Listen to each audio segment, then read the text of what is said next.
Yo, what is going on, and welcome to another episode of the Urban Pitch Podcast, the beautiful game of life, part of the Believe Network. I'm Ramsey Abushala, editor of UrbanPitch.com. Julio Monteroso, Bridget Flores, co-executive directors of Vibes in the building. What's going on, y'all? The vibes have been vibing. Yeah, the vibes are vibing. Bridget's here. She's leaving to Colombia tomorrow morning. We didn't think she was going to be able to make it. I had to make episode it. This is special because we have a very So she made it. So this goes at the show. We have been having this theory. When she wants to show up, she will show up. I will. So those like absences, like she's I can't make it. If she wants to, she will. Exactly. Yeah. Get with the girl that gives you the time. Right. Be somewhere you want to be wanted. Right. Yeah. So Bridget's here because we have a very special guest here in person. We had coming off a couple Zoom guests, so it's good to have the in-person interviews. She is the founder and lead designer for Hija de tu Madre. Patty Delgado, what's going on? So good to have you. Y'all. Woo, woo, woo. Thank you so much. I'm so working honored. on a soundboard, but Yeah. Thank you guys. Yeah, it's. I mean,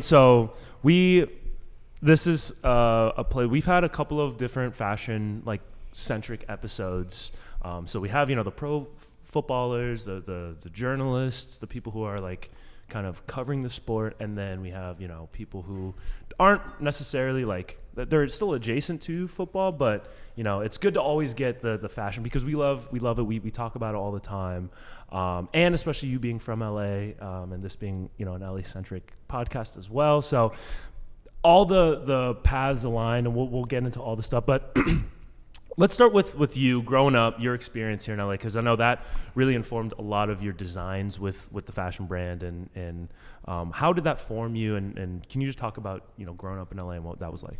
Yeah, absolutely. So my parents are both Mexican immigrants from Jalisco, Mexico, and they got married and they moved to Boyle Heights. I have a lot of family in Boyle Heights, east side of Los Angeles, and I was born in Boyle Heights. But I primarily grew up in the burbs in the Inland Empire, if anyone knows where that is. IE. I grew up as an IE girly mostly. And then I came back to LA for college. And then I've spent basically most of my life in LA since then.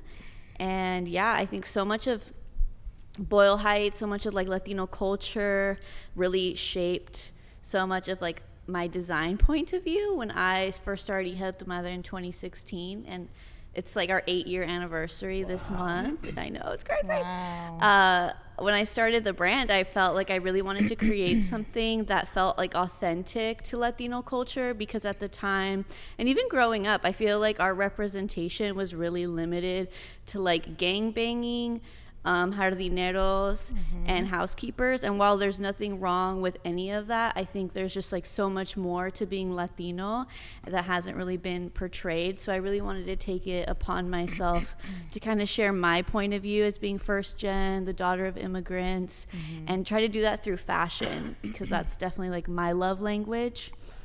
So I started the brand in my parents' living room with $500. We started with one jacket, which is a denim jacket, and on the back it has a sequin embellishment of La Virgen de Guadalupe. That was our first product, and slowly things started to snowball and grow. And today I think we've sold to over 35 different countries. We're in different retailers, Tilly's, Barnes & Noble. We out here. Barnes & Noble? That's crazy. Out here. Yeah, she out here. And that's great. Today's episode is brought to you by Bet Online. Bet Online is the world's most trusted betting platform and your number one source for online betting.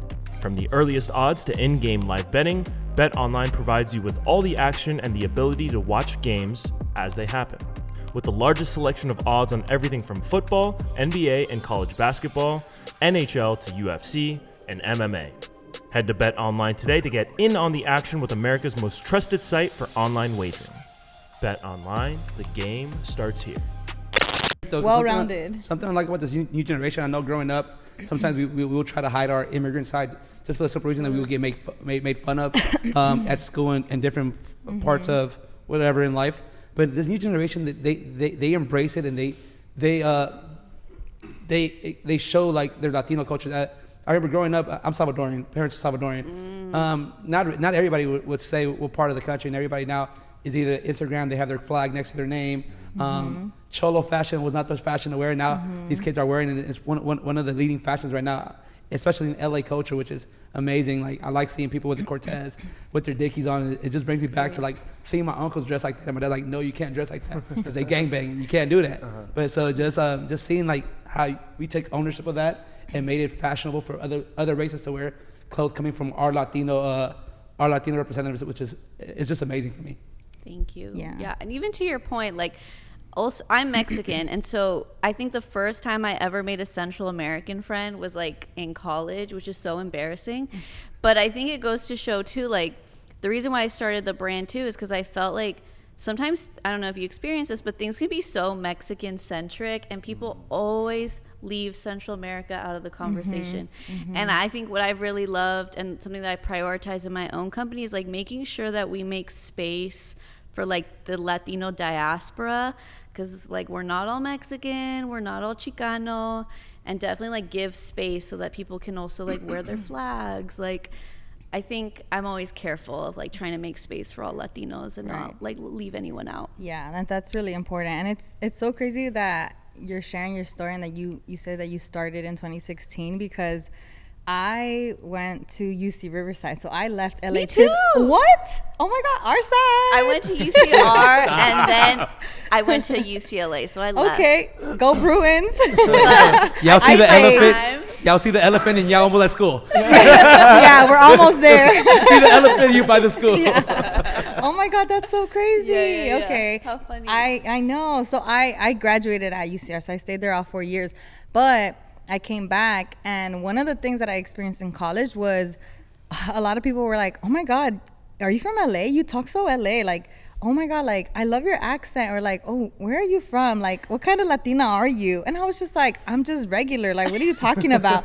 And they're like, no, like, there's something different about how you. So I was always like, I was like, what are you talking about? What are you talking about? Yeah. And like, it was something that was like a culture shock to me, in the sense of like me being called out for who I was.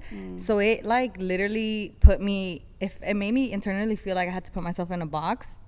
And I was like, oh dang, like maybe I shouldn't be all of this. And then on top of that, just like the Greek life and like the tokenism within that. We're not gonna get into it. I had a lot of good experiences with that, but also there was things that made me realize like, dang, like it just made me realize a lot of like my identity and like how boxed Latinos can be placed, especially in like a space like that. So when I came back and I saw Hija de Madre on social media, like on my Instagram, it was like one of the first brands that I saw that like actually made me feel more comfortable about who I was and like proud to represent. And I felt like that was taken away from me in college. So to have seen Hija de Madre, like it was one of the brands like I followed and I was really excited about. And I don't remember when I bought this, but this has been in my closet for a while. And so I just like really appreciate what you're doing. And it really set me back to like be okay with where I come from and be okay with my roots and just kind of like take that in. And then little by little, I just started seeing your brand and like a lot of other people kind of grow within that, like embracing the culture behind it. Thank you so much. Yeah, you're wearing a vintage Hija de Madre Latina sweatshirt. Yeah. I see you, girl. You see me? I think that's definitely like been a driving force, because when I started the company, like similar to you, like when you're like, you know, the daughter of immigrants, or maybe you're like of a different culture, like college can be so isolating. And I think about that a lot. Like when we design things, I think a lot about like people who might be like the only brown person or the only person of an immigrant family at the workplace or at school or in these like really predominantly like white spaces. And I just think about how like, damn, like they're really taking up space and they're wearing something that like really speaks to them on like a soul level. And that's like for sure like a driving force. It is. And it wearing this crew neck a lot, even at work, or just like when I'm in like public settings, like people are always complimenting it. And then, you know, some of like the people that aren't Latinos are like, oh, what is that? What does that mean? I'm just like, it just means that I'm a Latina. Like I just, I don't know, it's my favorite crew neck. Get me mad and you'll see. I'm like, we want to find out. Just kidding. You gotta come out there for real. That's like, Hija de tu Madre come out right now. But I also did want to ask you about like the name, the branding of the name. Like how did you make that decision, and like what was the thought process behind that? Yeah, so Hija de tu Madre, for those that don't know, like the literal translation means daughter of your mother, but the sentiment is more like son of a. And back in like 2015, 2014, I was traveling a lot. I'm like a graphic designer before I started my business. And so I just like, my dream was always to like get my laptop and move to Mexico City and travel across Latin America and just like work remotely before like working remotely was even a thing. And my travel blog at the time was called Hija de tu Madre. And so I would document like the best micheladas in Mexico City. Like this is what I did in Guatemala. Like all my travels were documented under that name. And then eventually I like had no money because no one wants to work with a girl who is, you know, taking calls in the middle of the ocean on vacation. And we need to change that. Before though, Haters, like, let me live my life. I'm like, look at what we were able to do through the pandemic. Like it's possible. Let's calm down. I was ahead of the times. You were. Copycats. Look at all y'all. I came back, had no money. I needed to work. I couldn't be traveling and documenting it on my blog anymore. And at the time, a certain someone was running for president.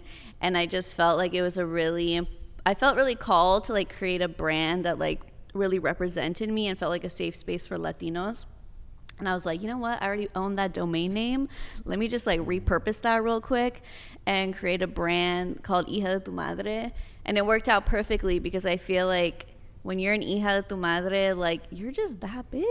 Like you do whatever you want. Like you're like that girl. And I feel like that really encompasses our customer and our community clearly. I am she is me. And it's like one of those things where like, if you know what it means, you know what it means. Like if you get it, you get it. And I feel like that's really like my attitude with the brand. Like if you don't get it, you don't get it. Period. You have to get in trouble as a kid and your parents screaming at you to get it. Yep, exactly. It was definitely a version of Hijo de la Gran. So we're gonna leave that out. Yep. When they really emphasize that you're the son or the daughter or the kid of someone, you're really doing it. Especially when your parents tell you, like, yeah, I am your kid. Like I'm like, I am yours. Yes, I'm your son.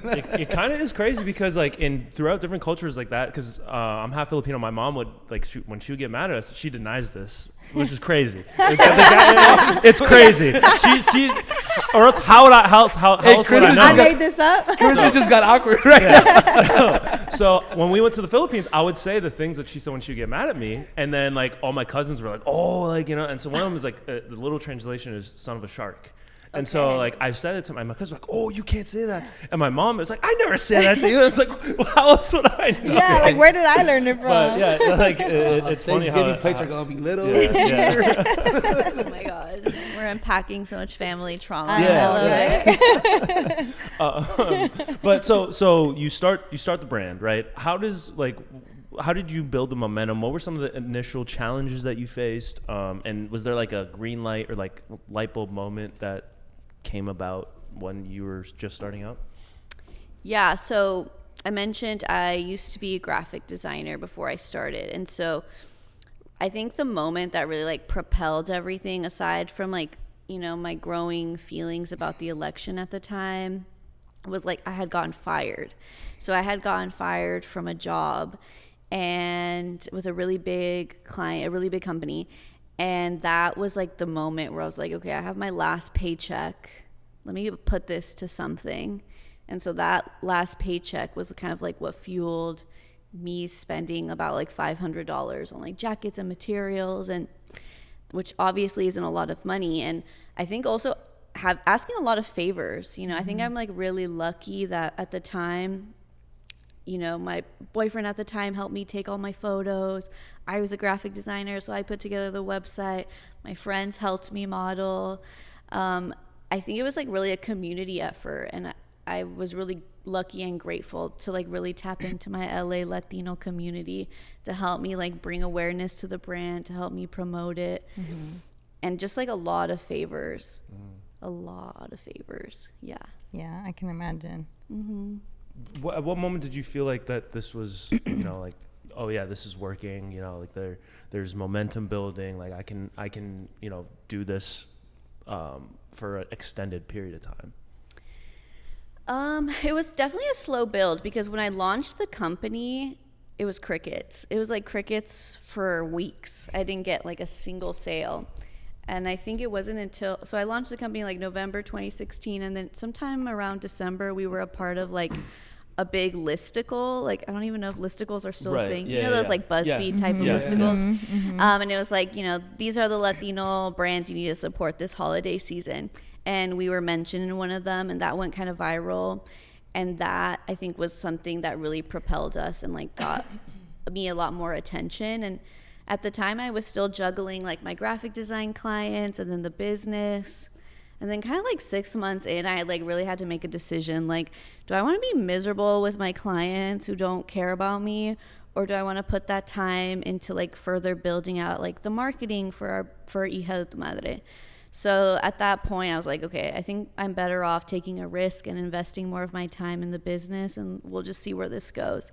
I don't think there's ever been a time in the past 8 years where I've been like, this is working. Like, it's never been like from one day to another, things have like exploded. I feel like it's been a very steady 8 years of like trying a little harder and a little harder. And I'm really grateful, because I think sometimes when brands like get really big overnight, or they go like TikTok viral overnight, like they don't really last that long. And I'm really grateful that we've been like slowly growing, and our community's been growing with us, you know. And I think that's like really shows itself in the brand, that we have like this huge community behind us, making sure that we keep growing. Yeah. No, but just to circle back on even getting the listing, I saw the podcast where you said that you went, you followed these writers, that you were buying their merch, and you were like, all right, like, hey, I bought your merch, like, look, I'm supporting. I have a brand as well, like Yes. that's real, like that shows like the hustler in you, like getting it from your dad. And I also saw that your dad owned the business as well, so that shows like that Latino hustler mentality. Okay, so Julio did some deep diving on me. I really Julio appreciate did his it. homework today. So yes, okay. So so the way that I got a part of this listicle, or got mentioned in this article, was because I'm like a crazy Virgo, and I just like obsess over like, I'm very obsessive. And so at the time I was like, okay, I need press. Who's writing these articles? I'm going to stalk them. I'm going to find out who they are. I'm going to be like friendly with them, network. And one of the writers at the time had an Etsy shop, and she was selling like handmade jewelry. It was pretty cool. I bought something, and I was like, okay, perfect. This is going to be how I'm going to like sneak into her DMs. I told her like, hi, bought this necklace. Thank you so much. By the way, like I also have a brand. Like, this is what I do. If you ever want to mention me, go ahead, please. Please. And she did. And I feel like I still apply that in a lot of the things that I do. Like when we talk to like retailers or like big box stores, I'm like, okay, LinkedIn, let's get it. And yeah, I'm like very much a hustler in that way. Resourceful. Yeah. Yes. That's also the definition of shoot your shot. Period. Yeah. Yes. Yeah, I know a little bit about that as well. in different contexts. Hey, what do they say? You miss 100% of the shots you don't take. I'm a Sagittarius.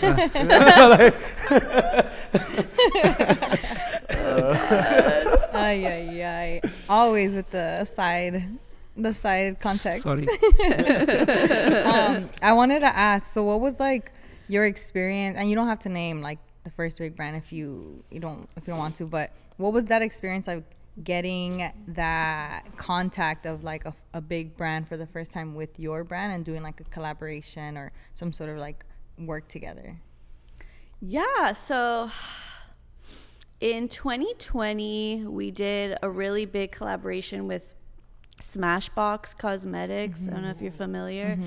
Like a really big beauty brand. And they basically like reached out to us about like, okay, we want to make a makeup kit of your favorite products that we carry, plus like some custom things that you design. And then on top of that, we're going to throw like a digital conference for Latinas who are interested in entrepreneurship. And so we threw together HefaCon.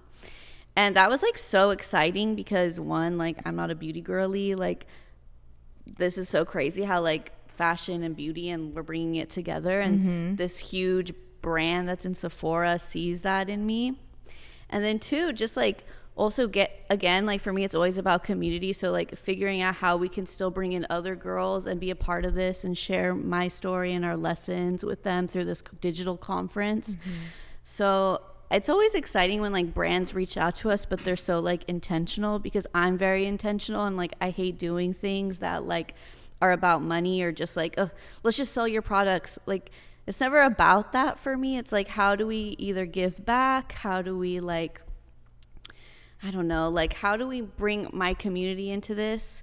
And so like even like our collab with ACFC is really about that too. Like the Alma de Los Angeles, like when they reached out to me, I was so excited because like they were so thoughtful and intentional about like, okay, how do we really bring LA into this? How do we really like give back to the community and also like respect, like put respect where we're from, because I think like LA has like so much love for their teams and our community, and I think that really shows in our collection. Yeah, that was a great transition into guys, bring me on as a guest. period. I was the wheels were turning. Yeah. Because that was gonna be. She'll be back next week, y'all. Guys, I'm media trained. But also Bridget threw the alley-oop.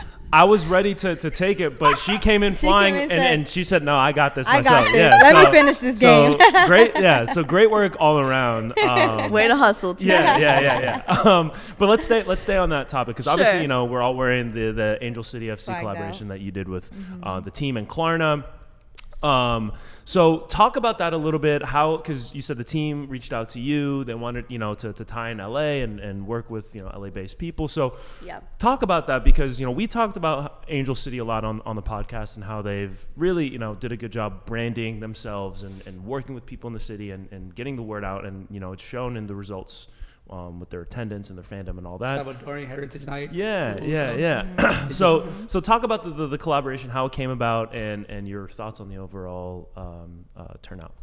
Yeah, I mean, I was so stoked. I think like it's kind of made me like more interested in soccer, because one, I wasn't ever really, more than like Mexican national soccer team and like Chivas, just because my dad, like I didn't really know a lot about soccer. And I think this really like this collaboration with Klarna and ACFC like really kind of like immersed me in it. And it was so inspiring and so cool to see like how much of our audience like really supported this collaboration and really felt like all the love that we put into it. And so it was like really cool to see like our community, the players, like everyone really just show out for LA and like the heart and soul that we have for this team and the city. Yeah, I mean it's a sick collab. It's cute. It's a vibe for sure. And like you said, it goes back to just the deep love and passion that we hold in LA. And for Angel City, I think, you know, since they started, there's been a lot of support and love for the team, but also more importantly, the fact that it's like a women's team and it's the first women's team that we get to have officially in LA, and we get to celebrate that. So to see them collab with brands that have been doing that for a while now is just, it just makes so much sense. Yeah, definitely. And I think what's cool about Angel City too is like I feel like they're so open to like fashion, like even with the other collabs that they've done. I'm like, okay, like this is cool merch. It's also for the girlies. We have an airbrush moment, which is like such a nod, I feel, to like, you know, growing up around like swap meet culture and stuff. So I feel like everything that we've done was like with so much intention, and I think it's been really well received. Nice. Yeah, Ramsey's been trying to get on the pink carpet for like about 2 years now. Yeah, well, they stopped doing the pink carpet. Oh, they stopped. They stopped it, and so, you know, the front office is, you know, they've sent like, I think I'm blocked from, because I've sent so many. I gotta get a new email address. He wanted a picture to show his gear. Too many requests. So We're just gonna have to Photoshop you on there. yeah. Ramsey puts it on, and like we've had a couple of guests on from the team on The pod. and you know they said they didn't make any promises, which was crucial because I think they kind of saw like I think they all came together and they're like, yeah, maybe my name was already on like the no-go list. I don't know what it is, but in my head there's some conspiracy going on, but no. I was gonna run behind you with my hair down. They were like, let's just stop this because Ramsey keeps asking. Yeah, they had a pre-programmed answer, so but you did get to work with some of the players for the shoot, and how was that, just working with the team, and did you get to meet the players on the shoot, or like how did that all work out? I wasn't able to meet any of the players. I saw all the shoots that they did, and they did something with a couple different like LA influencers, which was really cool too. And even like the photos, I don't know if you guys saw, but they were shot, a lot of them were shot by Las Fotos Project. Are you guys familiar? Oh yeah. Yeah, so it was so cool to see, like, from the players to the girl photo studio to like the Latina influencers. I feel like they just like created this army of like badass LA Latina girlies to support the shoot, the content. Yeah, that's dope. It was cool. And so it gave you an opportunity to kind of be a little bit more exposed to Angel City FC and the team that it is in LA. What was like your background before with soccer, and like did you grow up with soccer, you specifically? Did you have already like an opportunity to be at a game or be with the team in any way?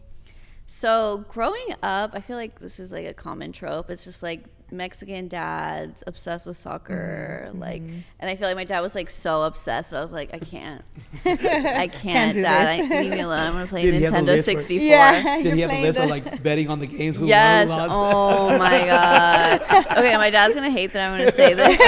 My parents did it too. Like my mom, like you don't even like watching soccer. Right? I remember like one time, my dad's gonna hate this. Okay, so I remember one time I was like getting some kind of award at school. I don't remember what it was, but it was during like a World Cup or something. I remember telling my dad like, oh Dad, by the way, like you're gonna come to my awards night, right? And he was like, wait, but Mexico was playing, like what do you mean?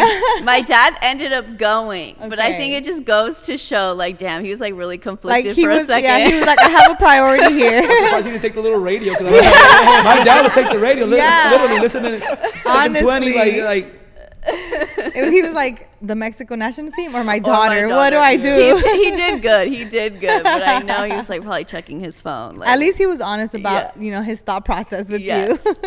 Yes. So I for sure grew up with the fandom, and I feel like I'm being more introduced into like soccer culture. And I think even like being in the fashion industry, it's been so cool to see like how soccer jerseys are being used now. Like, oh my God, you can't go anywhere without seeing someone wearing like a soccer jersey in like a fashion way. Right. So I think it's been so cool to see how like these two worlds are like really merging. Yeah, coming together. Yeah. Yeah. Have you been to an Angel City game? I haven't yet. Okay. But I will. We have to go all together. I saw there was like a Hello Kitty night. There was. I wanted to go. Oh my God. Yeah, they did have that. My cousin was like, we have to go. We ended up not making it because that was, I think, the day that we came back from Mexico, because we were in Mexico, so we couldn't do it. Girl, you be traveling, huh? Coincidentally, around that time, it was my cousin's wedding out there. She's out there. Love your life. Consistently. Every time she doesn't make it to the pause, because she's either traveling or planning to travel. It's crazy. Yeah. I'll be stuck here. Let's go though. Yeah. You know, We're not hating. I'm taking advantage, taking advantage of the time I have. Right. But okay, cool. So that means we have to go. We'll all to go. games. We'll all go together next season. Yes, unfortunately, next season. the season's over. Yes. For Angel City, the playoffs are going on right now. But next season, I think, usually starts around February, March. Yeah. So we'll plan it We'll out. be there. We'll make a whole weekend out of it. Ramsey's a season ticket holder, so we got Yeah. tickets. Well, Are you going to continue your season? that remains to be seen. We'll see. It was a tough year this year. This year was kind of tough. Last year they ended the season, They fought to get to the playoffs. Yeah, so they halfway through the season they were like in second to last or last place, fired their head coach, and then went on a run to make the playoffs at the end of the season. This year it was just like super inconsistent, kind of frustrating, but we love the games. The vibes of the stadium never changed, which I think is pretty cool. And just going to the stadium, hanging out, even though the results on the field, I think there's a lot of promise. So I think we'll most likely renew it, but it's not last year was a for sure thing. This year is more of like we'll see about it. Yeah, but That's I would fair. say leaning towards fair. it, but yeah.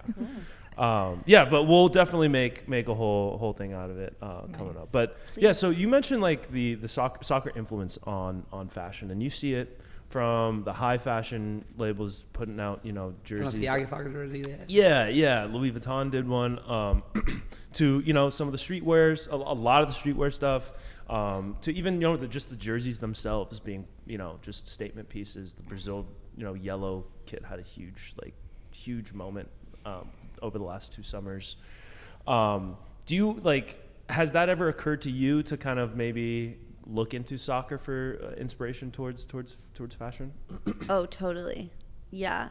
I think it's so interesting seeing how like sports and fashion are like merging together. And I think like even being like a Latina brand, I just feel like people have so much affinity towards like their home country's teams, and like I'm trying to figure out what that looks like. But I do think like there's something there. And I think especially because it's so personal to people. Right. And I think our brand is like so much about making people feel seen. So I feel like, yes, there's something there. I remember like one World Cup a while ago, we came out with these jackets that had like different flags of different or bandera jackets. We still sell them to this day. And it's so crazy. Like one of the best selling ones was Peru, because it was the year that Peru was for the first time was like in the World Cup, and it was like a really, really big deal for Peruvians. Yeah. And it was so crazy because like no one would think that was going to be the most popular jacket. But I think it just goes to show like when people really love their teams, people really love their culture, and when you like represent them, they like really show up for you. Yeah, that's true. And that's so crazy that's something that's like a data point that you found through something you enjoy doing that you wanted to help other people celebrate. But had you not had that, you know, that jacket, you wouldn't have maybe like not even made that connection or like had that turnout. Oh, for sure. It's so crazy. Like I love Central Americans so much because like I feel like so much of our customers, yes, a lot of them are Mexican, but I think the second biggest group is Central Americans, because I feel like, again, like what I've heard is like they get forgotten about all the time. And so when you make space for them in like a really authentic way and like include all Latinos, like again, like they're going to show up for you. So, yeah. That's true. And we've seen definitely more and more representation of Central Americans, not just like clothes wise, fashion wise, but also like event wise. I feel like we recently went to like Ambiente, which was really dope to see. Yeah, it was such a vibe too, and I really enjoy, you know, exploring that, because I feel like it's just important to kind of move away from that stigma of like Mexicans versus others. Like I don't think that should be a thing, and I hate that, and I know that growing up that was a lot of the like conflict that came up, but to like switch that and to kind of come together, like we're 100% better together, and we have a great time. Her name's Juliana. She's like one of our models, and she throws that Ambiente party. And she's Honduran, I believe. Yes. Nice. And it's so cool to see that. And this is why I love LA so much, is because I feel like people in LA make their own opportunities and they're like create their own representation, because I feel like we're such a hustling city. And I'm like, she saw like a need, right, for like a Central American centered party, and then she just threw it. You know what I mean? Like I had this need for this brand, so I just made it. Right. Like I feel like we're such thought leaders, and our finger is such on the pulse of like, okay, this doesn't exist, so I'm going to create it. Yeah. I guess on that note, like I think that there's a lot of small business owners, small businesses, and just a lot of people with a lot of potential, a lot of great ideas right now, that maybe have that itch but aren't sure kind of like where to take it or where to start. Like what advice would you give to the people that are in that position right now? Oh my gosh. I think the biggest hurdle is sharing your art or your product or your idea. And I think it's like a big ego check. So you got to check your ego, you know, like change your mindset of like, this is, and really work on the insecurities, because until you work on that insecurity of like, I'm too shy, I'm too scared, like you're never going to go anywhere. So I feel like you got to like bully yourself into changing your point of view and just putting yourself out there, really trusting yourself, building your confidence. and like believing that your art and your idea is worthy. And if you believe in it, someone else will. Yeah.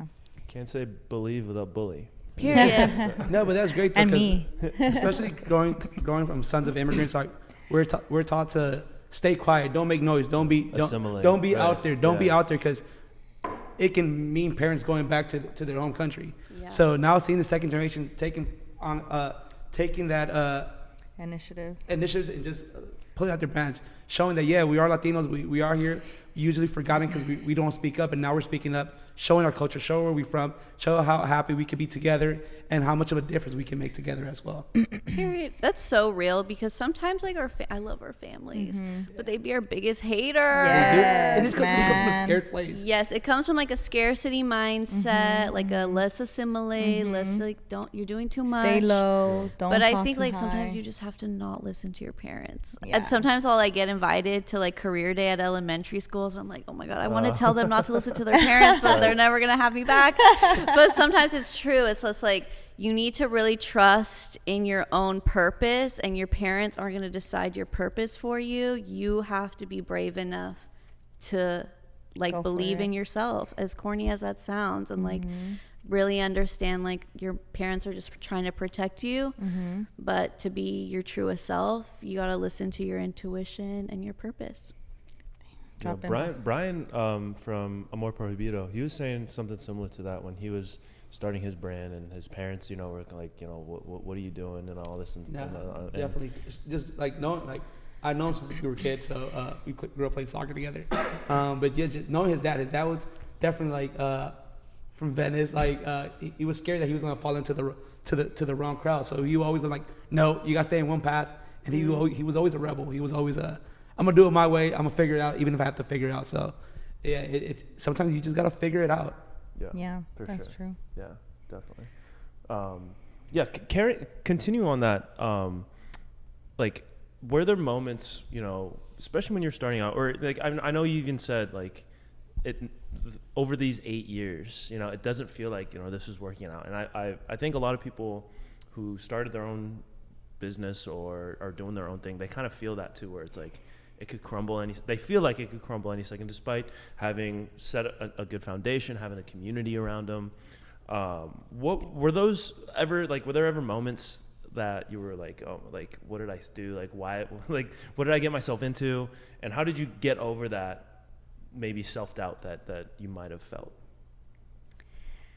Man, this is really hard, because I mentioned I'm a Virgo, so I'm like my number one hater sometimes, and I have like I'm like so hard on myself, and I'm so hypercritical.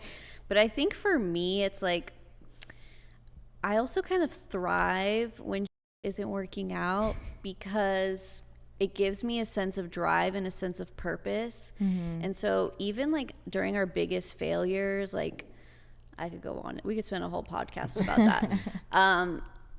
It's redirected me. Things didn't work out. Like one of the greatest collabs and the greatest opportunities of my entire career will never see the light of day, because it just didn't work out in the last minute. And so while that was heartbreaking and it crushed me for a minute, like it gave me hope for something else and something even bigger. So I feel like for me, it's just like everything is data, everything is experience, and that I just have to look at it as data and experience so that I can get to the next step and the next step. Because like I mentioned, like I'm not an overnight success. It's just 8 years of a lot of little steps. Yeah. And that helps like to humble my big ego ass Virgo self, but also like it just helps me not get too overwhelmed. It's just all baby steps. Yeah. And it sounds like, and we already talked about it, how like you have that hustle mindset and you're very self-driven and committed to going towards the baby steps to eventually find the growth. Were there any specific like resources or like tools or people that you went to that helped you kind of build that like mindset or that knowledge? Yes. So when I started my company, a lot of my good friends that I still have today were also starting companies at the same time. And at the time, they were just like strangers and like girls that like I really admired, like because I was like following them or whatever. One of them is like Brittany Chavez from Shop Latinx. I don't know if you guys follow that page. But I think that really helped me, was like have this community of like other aspiring, hustling entrepreneurs that we could rely on. And like we're all still in business to this day. So I think like if anything, creating like peer mentorship has been very helpful for me. I really have like billionaire, millionaire friends. I think all of my friends kind of started around the same time as me and have like still been hustling. And I think too, like LA also has like a really big startup ecosystem, surprisingly. Like I did an accelerator program, which is basically like an after school program for like entrepreneurs in downtown LA called Grid 110. That also really helped me. You'd be really surprised. Like there's so much in LA for aspiring entrepreneurs. You just kind of have to look for it. Right. See, these are the little things that we wouldn't know if we hadn't had you on the pod. Yeah. And there's so many grants, like especially like if you're maybe like a minority founder or a woman founder, like there's so much money for you if you have an idea and have a plan to execute it. Like there's so many people that want to fund it. Yeah. I think it's so interesting how like, I really do mean that. Like, I really do appreciate having you here and like hearing your story and hearing just like all these little gems that you're sharing, because as much as I think that college is a great, access point towards success or towards something that you're passionate about and you want to do long term, I feel like I was in education for a while, and I feel like I met a lot of students who were so bright, and they just like hated school, and they would tell me, they'd be like, nah, miss, I just hate being here, which I understood, and I wanted to like share more with them, and I would go out of my way to look for resources for them, but I feel like we don't have enough, and we're slowly starting to build more of this, but we should definitely have more spaces where we get to hear about these things, because like you said, if you're not looking for it, you're not gonna find it, but also if we're not hearing about it, how would you know? Like there's this opportunity, right? And so maybe sometimes people get defeated that they feel like there's only one direction to go, when in reality they have an idea that can go far if they knew what resources existed out there. And like you said, like those resources that you came across or the grants that you came across are out there. You just have to like figure it out, find it. Totally. I think too, people underestimate like the power of asking for help. You know, like I mentioned earlier, like I was able to launch my business because I asked for so many favors, you know, and I feel very indebted and grateful for those favors. And I think like that's what you got to do. You have to kind of build your own community and do good by your people, but like also ask for favors and ask for help. Like I don't think I'd be here if I didn't know how to ask for help, you know. And I think that's what goes back to like what I said about you got to check your ego, you know, like get over yourself, share your idea, take the feedback, and ask for help, because people do want to help you. Yeah. Have you gotten to a point where you're paying that back or paying that forward, I guess? Oh my gosh, I think so. I feel like I try. I'm not a saint, but I really try, you know, like we really try to give back as much as possible. And like this past February, we like gave like $100 roses to different street vendors around Highland Park. Like we do free grad portraits to students every like May or June. So I'm always trying to figure out like, okay, like what can we do for our community so I can pay back all my debts of all my favors that I've asked. I need to do something to give back. Yeah. Julio's looking to get some portraits with his dogs. Oh, heck yeah. Yeah, I have a Frenchie and an American Bulldog mixed with Pit. That's so sweet. Like Christmas, I'm trying to do the Christmas portrait. Like, does Macy's still do that? Can you even go to? Yeah. I want to have all the black turtleneck. Yeah. Be like death row. I want a Christmas card, please. Or you gotta do the white tee with the jean shorts. Yeah. Like the. I need the little air spray hearts in the background. Yeah, exactly. Me and my little cholos. Yeah. Old school. You're gonna have to make that happen. Dude, I picture you like the Rock portrait. You know what I'm talking about? Yeah. With his little fanny pack. Yeah. I'm pro fanny packs. Dog treats, yes. I just gotta make sure my dogs can stay still. My Frenchie will be good. Right. The Pit, he's 6 months. Wow. He doesn't care about life right now. He just give him treats and shut up, Julio. Yeah. That's how he treats me. He's your little baby. Yeah. He sleeps in the bed. He found a corner. Even I take him outside, he already has a corner that's gonna be in his bathroom either way. Like, you just went outside, dude. Why? Like, and he just looks at me with puppy eyes. I'm like, oh, I'm sorry. Yeah, you can't say no to that. Yeah. Worst. No, but let's talk about the game. I saw something, and it touched me really in the heart because Clarify, Julio, real quick before. Preguntas. Just seeing your dad. I saw the post with your dad.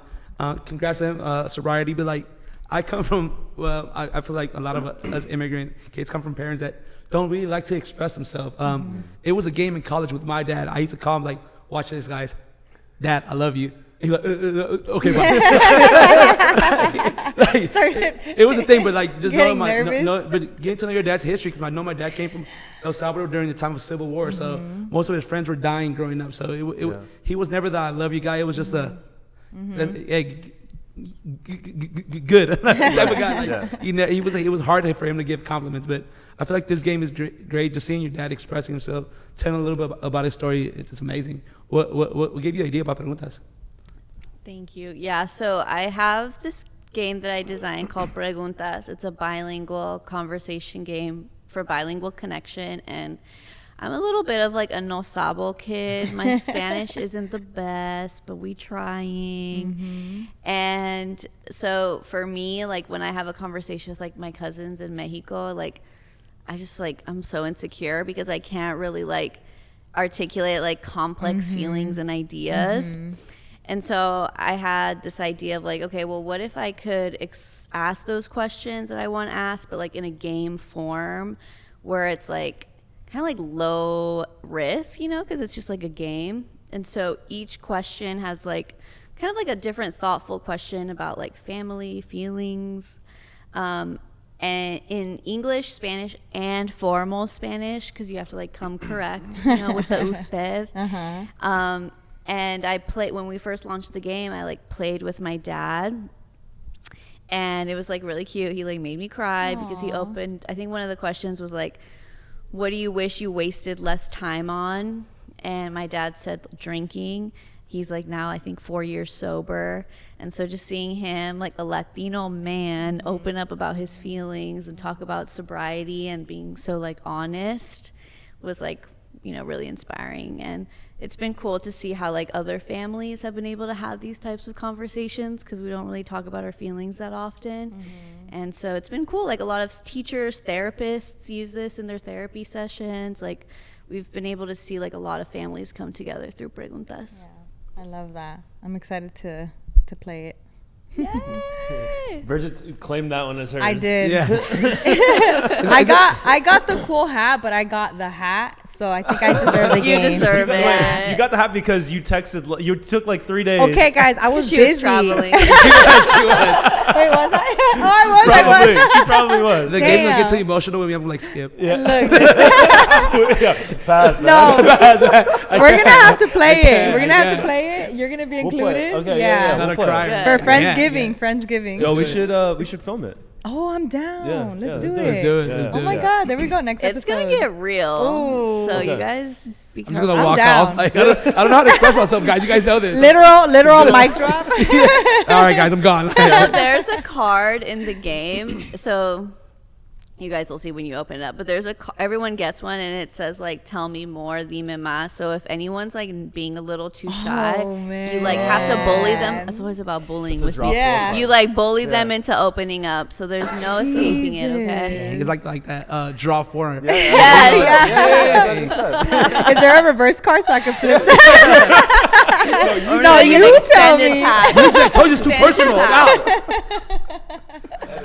That's funny. Oh my god. What's been like the best like feedback you've heard from the game so far? I started talking to my auntie again. Literally. We get a lot of like, it's been so cute to see like couples play this. So like a lot of like people who marry like someone who isn't Spanish, like a Spanish speaker or who isn't like Latino, and how like they've been able to practice their Spanish has been really cute.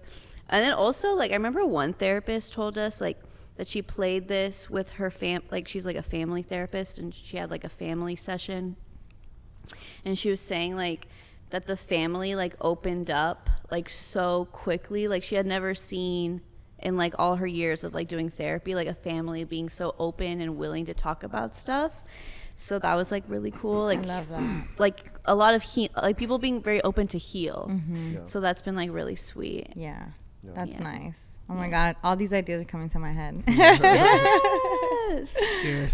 Yeah, no, seriously. Be ready, Julio. I am my father's son.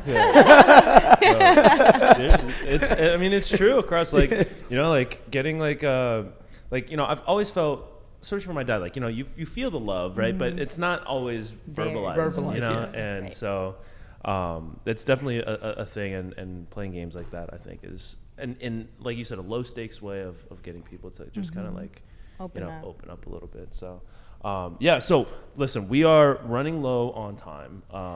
I know that we could have can extend this. We could do like a 4-part episode. We can get into Different categories, break it all down. Yeah, but one thing that we always have when we talk to guests is we talk about music and the music that they listen to. We love talking about music as well here on the Urban Pitch podcast. So what's been in your rotation lately, and who are the artists that you like have been like kind of Oh my God, listening I to the love this most? question. Okay.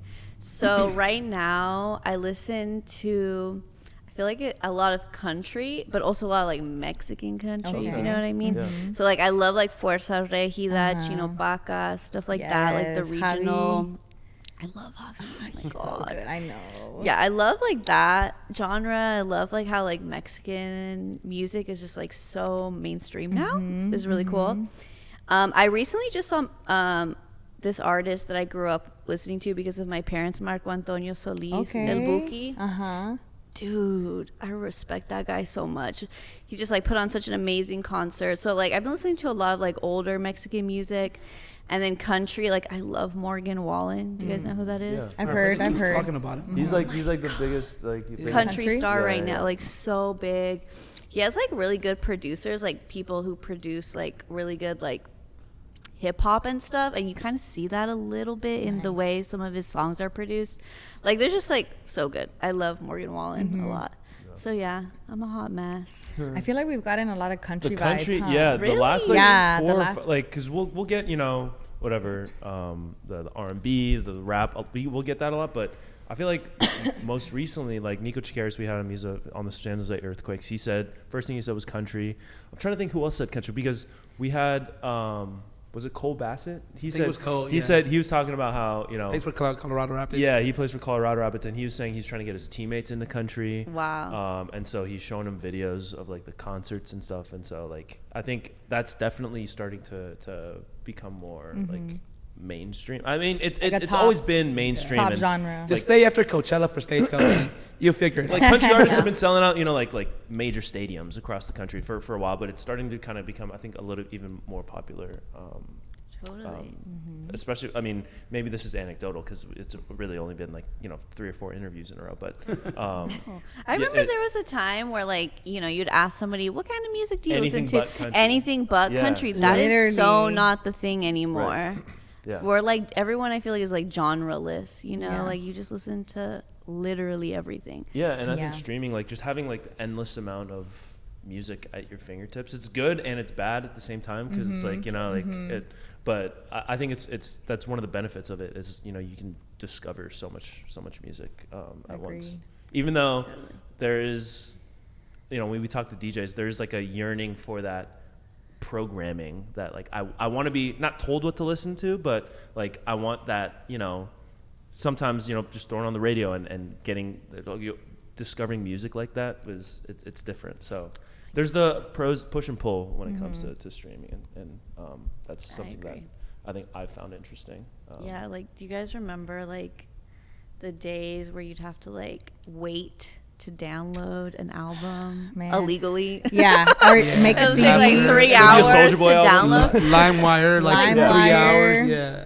Like that's so crazy. I know. to The think that patience was- we used to have. Right. Now I'm like, oh my God, hurry up. Yeah. No la pague, no la pague. Yes, it's I so know. different. Like, And turn like off the you had to computer, life connect was the over. internet to then download Right, the LimeWire. yeah. You couldn't AOL. use the phone. Oh Good my times. God. Yeah. These kids I will never know. They will never It know. was a You'd burn different time. CDs. make and half the time it copies. wasn't even the album that you were looking to download. It was Soulja Boy. Yeah, exactly. you'd be downloading whatever Lil Wayne album, and it'd be Soulja Boy, and be like, yo, well, come on, man, this is At the this point, fourth time. I'm cranking that. Or like it says the name of the song you're looking for, but it's like a whole nother person. Yeah, yeah, Like it's like a random person just Right. dropping Yeah, bars. Like, yeah, I mean, good for you. That's a hustle in itself. Right. Ruined so many family computers, just like downloading the wrong thing. You know what I mean? Oh man. Mom, we want a free Xbox. Mom, we want a free Xbox. I just put your email address and social security number. Yeah, you should put a credit card. That's hilarious. Oh man, Patty, this has been so much fun. Thank you again for taking the time. I know you're busy. You're coming in from a lot of different stuff going on. So appreciate you. Final plug. Tell the people where they can find you and shop, all that. Yeah, you can find us hijadetumadre.com, Hija de tu Madre, and all the social media things. Thank you guys so much. I appreciate you guys for having me. That's fun. You- Thank you for thank you for coming. Yeah. This has been another episode of the Urban Pitch Podcast, The Beautiful Game of Life. For Julio Monterosa, Patty Delgado, Virgil Flores, I'm Ramsey Okushala. We'll see you next week.